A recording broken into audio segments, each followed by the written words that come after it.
Uz zemes ir ļoti daudz reliģijas, bet tikai Jēzus atnāca un uzvarēja sātanu un dod cilvēkam brīvību.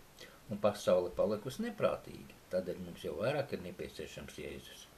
Tā ir vienīgā iespēja mums uzvarēt šo pasauli, un mums ir nepieciešama Dieva valstība. Ne elle, ne nāve, ne sātans. Mums nav jākalpo tiem 4 apaklipes jātniekiem, sātinam, kārām, ellei, nāvei, mamonai, bet 5. Jēzum. Un daudzi nepieņem 1. grāmatu Bībelē, un tādēļ nezin pasaules patieso vēsturi kopš visas radīšanas. Tur ir cilvēks radu raksti kopš pasaules radīšanas, bet mēs pat nezinām savus radus kaut līdz 3. pakāpē. Taču esam gudri noliegt pasaules radu rakstus, kas ir dokumentēti.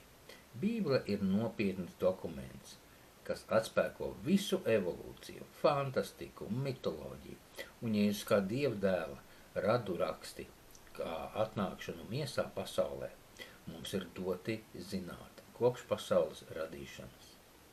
Un tā arī ir visu mūsu vēsture, jo Dievs radīja cilvēku pēc savas līdzības.